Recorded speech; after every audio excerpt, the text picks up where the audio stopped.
Hey everyone, and welcome to RUBIN'S Mind Lab, where we break down the latest research into what it really means. Have you ever wondered why you can easily focus at work one day but feel like your brain is made of static the next? Is it just you, or is your internal spotlight just not working properly?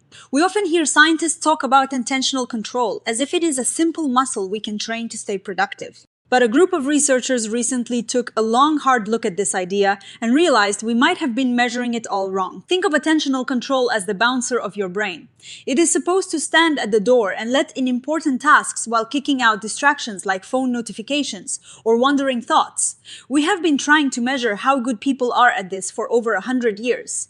The most famous test is the color Stroop task. That is where you see the word red written in blue ink. Your brain wants to read the word red, but your goal is to name the blue color. It is a classic clash, and we assume that if you are great at resolving this, you have great attentional control. But there is a massive problem with this, and the researchers call it the task impurity problem. The issue here is that every test we use to measure this skill is doing way too much at once.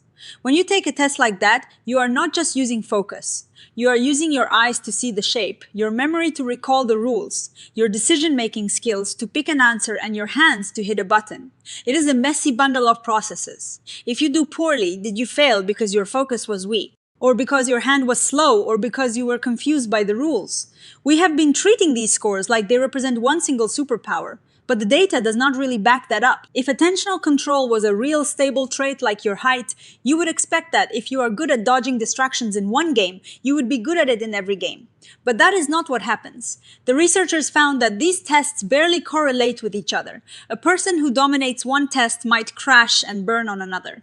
It is like testing athletic ability by having people run a marathon, paint a portrait, and solve a crossword puzzle. Then claiming the speed of their marathon run tells us how good they are at painting. These tests are not measuring the same thing. Some researchers try to fix this by making people do more trials, thinking that if we just collect enough data, we will find the truth. But even with hundreds of trials, the links between different tests remain weak or non-existent.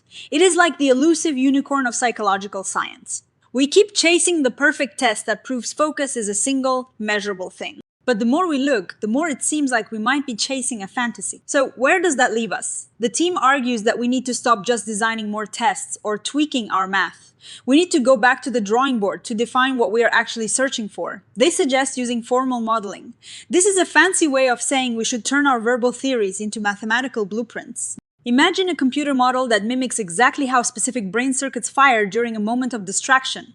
By building these mathematical models, we can isolate the specific part of the process that represents focus and strip away the extra noise like mood, fatigue, or just being slow on the keyboard. They lay out an 8-step plan for the future of the field.